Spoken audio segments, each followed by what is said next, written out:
Sneakers and Cleats, Stop streaming. the podcast. Welcome back to the Sneakers and Cleats podcast. This is Monday, April 21st, episode 189. Matt Roy, joined by Chuck Miketinac. Chuck, welcome back. Good to be back, Matthew. Thank you. What'd you do on your vacation? Not as much as I wanted to, but I made the most of it. I had a really good time. I hung out with my daughter one day in Houston, and I hung out with my brothers and my nephew one day in Dallas/Arlington, and I hung out with my friend Frank at a local show one night, and I rested. You had grand plans. I did. What happened to your grand plans? My grand plans were thwarted in that nobody saw the value of driving for roughly 4 days, but only having 2 days of fun. Well, the drive is the fun, right? The drive is the fun. Why do you like driving places instead of flying? I have no idea because I hated it as a kid. Because you drove to Green Bay and back. Yes. Like, you just like driving places. I do. I like seeing the country. I like getting out, seeing what things look like. I like stopping in places I've never been before. I like driving on roads I've never been to before. Just kind of get a sense of where everybody's at. See, my thing with driving at a long distance is that I get so bored. How do you stay entertained? Well, first of all, you should be paying attention to what you're doing on the road, right? But I mean, just like the concept of driving is boring. Like it's okay. You're pressing on a gas pedal. Even if you have cruise control on a highway, you're just literally steering so you don't drive off the road. That's all you have to do. Yes, especially on like those 2-lane highways. Like there's nothing going on. So I just get bored. That's fair, and I get that most people do. I don't know why I derive so much energy from the actual physical act of being on the road. You know, maybe in my next life I'll come back as a NASCAR driver or something. I don't know. Well, even then you're only on the road for a couple of minutes, like, especially if you're drag racing or something. It's hours, yes, but the intensity of being on the road, the environment around you is ever changing, and it can change at a moment's notice. I enjoy all that. So what do you listen to? Well, you can get a podcast, or do you listen maybe to 4 podcasts? or 5. Yes, I do. What kind of podcast do you listen to? You don't want to know. I would pay to see his list of podcasts. I'm wondering, like, the podcasts that you listen to and the ones that I listen to, if there are any overlap whatsoever. Absolutely not. I would almost guarantee you that there's not. Actually, I would guarantee you that there's not. I think there's 100% chance that we listen to the complete opposite podcast. Mine are all sports gambling, or just like funny pundits, funny sports pundits. Mine are all sports related.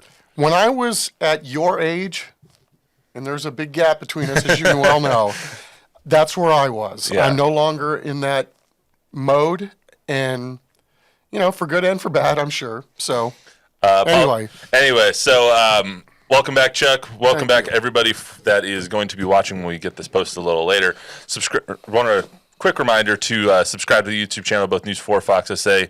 Download, rate, review the podcast version wherever you get your podcast if you're so inclined. A lot of things to get to today. Spurs, we're going to get to a lot today. Obviously, some unsettling news, I'll just say. On Friday, Gregg Popovich having an incident at a local restaurant.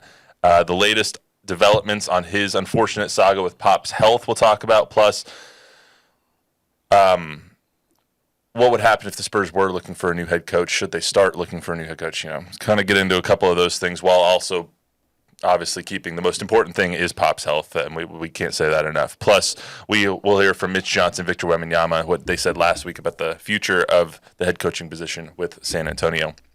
On a lighter note, Steph Castle named the NBA Rookie of the Year finalist, which he's pretty much a shoo-in for the award. I would have to say his odds are like minus 2,000, which is equated to like a 99% chance that he will win the award. We'll talk about what that means for the future of the franchise and what Victor Wembanyama had to say about his young star teammate. Plus, it's draft week, one of my favorite weeks of the entire year. We'll talk about what the Texans should do and their needs, the Cowboys, what they should do on draft night. Obviously, it's 3 nights, but obviously we're just going to talk mainly about round 1 and the needs for both of these squads. But we'll start with Gregg Popovich and the Spurs. Excuse me. I'm going to be very careful with how I word this because it was very carefully told to us. So I'm just going to kind of read this off here. According to TMZ, ESPN's Shams Charania, and our own sources, Spurs head coach Gregg Popovich had an incident at a local restaurant. SA Fire Department told us it was the Bruce Chris over on Jones Malt Burger, even though they did not disclose the name of the person who went into an ambulance and was taken to the hospital from that Ruth's Chris. They just said it was an older man, but the timelines align and you can kind of put two and two together. TMZ reports that Gregg Popovich fainted at the restaurant. ESPN confirmed that he was taken to a local hospital in an ambulance. We independently confirmed that Pop is okay, alert, stable, and resting at home.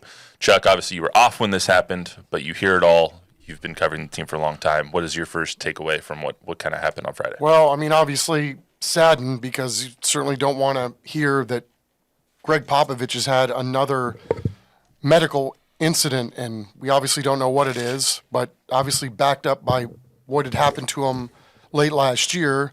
It's concerning, and I don't know what to make of any of it, honestly, only that the narrative that he's fine and he's home and resting, and the word that he's fine is what I have a problem with. I mean, I don't think that he is, obviously, no matter what's happened to him. Something transpired, if that was indeed Pop at the restaurant on Tuesday night, that he had to be transported. Yeah. So, hopefully things get better as his journey through this all goes along. It's very concerning, though. Fine, obviously a relative term Yes. there. Like, I don't know how fine you can be after a mild stroke and whatever this other incident was. They didn't say it was a medical incident, just an incident happened on Tuesday. I mean, obviously he's feeling a little bit better than he was back in November and December. He's walking around now. He's going out in public. He feels okay to go and do that. There was a little bit of reporting that has been completely unconfirmed by another source by TMZ that said that he was there for 2 hours before he fainted. We don't know if that's true or not. TMZ also said that he was showing symptoms of his mild stroke while he was in the restaurant. Don't know if that's true either, so take that with a grain of salt. I think it's worth noting here that the important thing is Pop's health. Like, this is all about if he's okay. We all want him to be okay, whether he comes back to basketball or not. We've said this time and time again on this podcast and everywhere else we can say it. It's about if he's going to be healthy, and we want him to be healthy for the next 20, 30 years, however long he's able to be. Period. End of sentence. The Spurs are still a franchise that needs to worry about what the future of their franchise. And it seems, though, that they're at a tipping point right now. You have the young superstar. You have the grizzled veteran superstar in De'Aaron Fox. And now you have this budding star in Steph Castle, and you kind of have the role players. You have the Devin Vassell, you have the Jeremy Sohan. Yes, there's question marks about some of the roster. You need to add other pieces. But they have that layer. They have that floor. And they're trying to get to the point where they're hitting up against that glass ceiling, and you need the person that's going to take you over the top. Pop is obviously someone who can take you over the top, but without him, you kind of have to start planning for the future, don't you? Yes, I think they are. I'm sure in many, many ways. The question becomes, is Pop going to be the man in that chair going forward next year, right? And so, I don't know how you end up making these decisions or who ends up making these decisions or how you get there. But, I think right now it's really, I don't think you have to force anything right now as we sit here, the season's been played, season's over. We haven't even gotten to the ping pong balls yet. So I'm sure there's a timeline for when things are going to have to move forward one way or the other. And I'm willing to bet that it will be before, we get too far into the summer. Yeah. From what Don has said, Pop has been more hands off with some of those player personnel decisions. It's been more Brian Wright, been more RC in the recent years. So I don't know if you need Pop for the draft selections, for free agency and all that stuff, or if he comes back in August, let's just say, and you give him your team and you say, all right, this is your team, go ahead and coach him. Obviously, I feel like he would have some sort of say in all of that in a normal year, in any normal time. But without that, I think Pop has the trust in everybody in the Spurs organization to be able to do what's best and give the Spurs the best chance to win personnel-wise. They also said, Mitch Johnson last week said, they asked him, is he still the acting head coach throughout the offseason? And he said, well, we really don't need one. We have our offseason plan. We're just going to operate our offseason plan without a head coach. With that being said, how important is having that role, that vision from Pop or from another person as a head coach. Well, I would think it's very important, right? Going into the draft, going into free agency, all those things that an organization needs as they try to build a roster going forward towards the next season. Again, I don't think we're at that point yet, as the NBA playoffs have just started. And I think there's time for Pop and the organization and everybody involved in this to make some sort of a plan going forward. And then, we'll see where it goes. But, I don't know that there's anything that you or I could do to accelerate the timeline just because, we want some conclusion to all this. Yeah, right? I mean, the Spurs have proved that they're not going to accelerate any sort of timeline. They're not gonna skip steps, is what they keep saying. So things happening behind the scenes. Let's hear from Mitch and Wemby real quick, what they said last week. We've played a couple of these bites already, but it's worth rehearing them today to hear what they said about Pop and the future of the head coaching job in San Antonio. I think we're in good hands. We're supporting each other all throughout the organization, so I'm ready for anything, and I know the organization will do the good decisions. This organization is still prioritizing Pop's health, and at time he will, do what he needs to do and make decisions, and that will go through this organization on very many levels. Welcome to everyone who's now watching us on the stream. We finally got it up and running the right side around, so that's good. We'll post the full podcast here probably an hour and a half or so if anyone wants to watch the first 10 minutes that you missed. Thoughts on the comments? Yeah, I mean, I think it's standard for what's been the narrative throughout all this, right? Prioritize Pop's health, and then we'll see where that takes us. Again, I don't know that a decision has to be made today or tomorrow. They've got at least a few weeks before those ping pong balls start popping. So I would imagine at some point in and around that time frame, we're going to know a little bit more about what the coaching situation looks like for the Spurs for next season. Well, whoever the coach is, whether it's Pop, whether it's Mitch, whether it's anybody else, the cupboard's full for this team going forward. Steph Castle is named the NBA Rookie of the Year finalist. He is the second consecutive winner. If he wins, he would be the second consecutive Spur to win Rookie of the Year. Obviously, Wemby won it unanimously last year. We know that Steph will not win unanimously because someone voted for Zachary Risachet for some unknown reason. He's going to win. Like, he's going to win this award. He's going to become the fourth Spur in history to win it. Obviously, David, Wemby, Timmy, and him will be the list of Spurs to win it. These are his rookie ranks via Jordan Howenstein over at the Spurs. He's first in points among rookies, only rookie over 1,000. He's first in steals. He's first in free throws with 100, more than anyone. He's third in assists. He's ninth in rebounds, and he played the fifth most minutes of any rookie this year. I mean, what he did this year was everything that Don and you and I thought that he was going to do, and probably exceeded our expectations. Yeah, I mean, he's had a phenomenal year, right? And based on what other rookies did, I mean, the two Memphis kids had a great year too. Risachet, obviously, he's no slouch. But again, if you add it all up, right? I mean, there's some things that Stephon Castle didn't do well this year. I mean, his plus-minus is atrocious. There's some other things that some of those other guys did well. But all things being equal, he's done enough against what other rookies have done. You would think or surmise at this point that he's done enough to get it. He's also done all of that while also usually guarding the best player on the other team. Like, he is a very, very, very good defender. And they knew that coming in because he played over at UConn, and he was a great defender there and kind of a role player at UConn, comes in and is really starting to get into his own. He reminds me a lot of a better shooting Jimmy Butler, because his hands are always active. He always plays ferocious defense. His demeanor's a little bit, obviously not as much as Jimmy is, but Jimmy couldn't shoot a lick when he came into the league. Steph Castle's already shooting a little bit more than Jimmy was, a little bit better than Jimmy was. But if you can play good defense in this league and you can make decent decisions, you're going to be in the league for a long time, and you're going to be in the top tier, probably top couple of tiers of players. He needs to improve his shot. He needs to improve his consistency. He needs to improve his decision-making. He needs to be able to pass the ball better. But without Chris Paul on this team, which I think is the consensus that Chris Paul will not be back to make room for Steph Castle as the 1 or the 2 or whatever you're going to have him at with De'Aaron Fox on the floor. You're going to have more of those decision-making opportunities, more assist opportunities. So it's going to be interesting to see how he grows into that role. And I sure hope they bring Chris Paul back because, again, I hate to go back to plus minus, but Chris Paul's was pretty good, all things being equal. I mean, there's value there.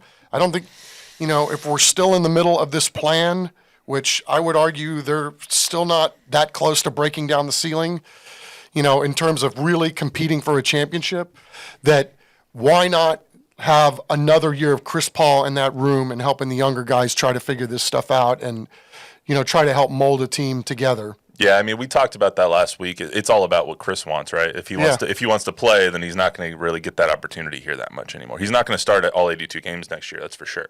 Not with De'Aaron Fox and Steph Castle and Devin Vassell on the team. So if he wants to take a lesser role, which I don't think he's going to want to do. Yeah, I mean, he probably wants to play for somebody that's knocking at the door. But he wants to play. That he's made that clear in every press conference he's had this year. He wants to just go out and ball. He wants to go play. He wants to hoop. And so if he's going to be away from his family, and his family still lives in LA, then he wants to go play somewhere. And so whether that's, I think at this point in his career, he's going to have to do it for a bad team. If he wants to play for a good team, then he might have to come off the bench. But the year that he came off the bench with the Warriors, he hated it. So it's going to be interesting to see what CP3 does. But as far as Steph Castle goes, this is what Victor Wembanyama had to say last weekend about his teammate. The first thing I think about is, Rookie of the Year, you got one chance to win it. After that, it's over. So it's a big, big milestone, and I'm really proud. First of all, I'm really proud of Steph for what he's done in his adaptation in the league and his growth. But I'm really proud of my teammates for, also giving him the chance to do that, being good teammates, good friends, creating an environment, because it's never a one man's job, just like the organization and my teammates and the staff did for me last year, they did the same for Steph this year. Has Steph done enough to prove to you that he's untouchable, kind of like Wemby is? No. No, really? No. Why is that? Still too young. I mean, obviously the ceiling's really high, but no. I don't think anybody on this roster is untouchable at this point. I mean, obviously things didn't work out towards the end with guys getting hurt, but I just think looking at the lay of the land and some of these other teams and how they play and how they play well together, there's a lot that this team still needs to get them closer to where they want to be. I think that's fair. But as far as trades go, and I think Steph has done enough this year. You don't see Rookie of the Year very often. The Spurs have been around for 60 years, and they were the Chaparrals, obviously, but they've been around for a long time, and they've only had 4 Rookies of the Year, and they were 3 of the best 3 players in franchise history.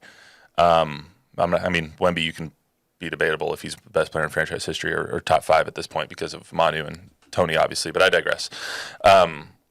Yeah, it's a hard thing. It's hard at this point to say that Steph isn't part of a championship future. I mean, if you give him a trophy like Rookie of the Year or something that he's earned, I should say, that means something, right? It means something throughout the league. But, I think the reason why I wouldn't move him now is he's still working under a rookie contract. So that means a lot when you're trying to build, a team around some of these key pieces. But no, I think everything should be on the table right now, and let's really evaluate what the year looked like. He got to play a lot because guys got hurt, too. That wasn't the plan. It didn't look like early on. So would he even been in a position to win Rookie of the Year had Victor not gotten hurt, had De'Aaron Fox not gotten banged up there at the end? That's fair. Probably, but, it's hard to say what you would do in the moment without really evaluating everything. At the end of the day, whether you give Victor earns Rookie of the Year or Steph Castle earns Rookie of the Year, at the end of the day, what does it mean in terms of how many ball games you're winning on the floor? Fair enough. I think it's fair to say that the Spurs' future is bright. We just need to figure out the cloud that's looming over them in terms of the head coaching situation. Obviously, health is the most important thing for Gregg Popovich. Can't say that enough. Yep. So Let's start with the NFL draft here. So, NFL draft on Thursday. It's one of my favorite. Yeah. It's one of my favorite events of the entire year. When I was in college, I used to do my own mocks drafts and stuff like that. I actually got one published in my hometown paper, which was funny. But I love the draft. It's so interesting to me to be able to follow college football and see which players are doing so well and really pay attention a little bit more to college football. It makes me pay attention a little bit more to college football because I want to know who's going to be really good at the next level. And then I have my own opinions of it, obviously, but listening to everything, seeing everything. And it's really the one day of the year, or the 3 days of the year, where every fan in the NFL has hope, right? Like, no matter if you're a Jaguars fan, if you're a Browns fan, if you're a Chiefs fan, you all have hope to get better with those picks. Some organizations better with their picks than others, obviously, but every single team in the NFL, every fan base in the NFL has hope on Thursday, Friday, Saturday of this week. So with that being said, what are you hopeful for the Cowboys first and then the Texans? Well, I mean, obviously both teams have holes, right? I mean, both teams could really use a legit number 2 or 3 receiver. But, you know, I'm like a lot of guys in this, that you've got to literally take the best guy. Even if the best guy is sitting there at a position that you don't need necessarily, like let's say for the Texans, it's defensive end. If the best guy on your board is there, regardless of how much wealth you have at a certain spot, these picks are too valuable. Like the Texans have, 7 picks, right? Yeah, and they first have, one at 25. So they have, but they've got 4 really good ones at the top. I mean, in terms of 4 in the top 90. Right, that's significant. So, you know, there's a chance you're going to be able to fill in some of these holes, but at the bottom of this, you've got to take the best guy available no matter what. And even if it means, like, if you're the Cowboys and you feel like you have a plethora of good DBs, you know, you still have to go get that guy if he's there. Yeah, I mean, a lot of teams are pressured, I want to say, into drafting need over best player available. And they'll do that with quarterback. And they'll right? do that. I mean, yeah, you pay the quarterback tax, and you end up drafting Jackson Dart at 11 when he should be drafted at 26 or whatever the case may be. Shadur Sanders gets drafted in the top 10 because of his name and because of the position he plays, when he might be needing to be drafted in the bottom 20 or in the past 20.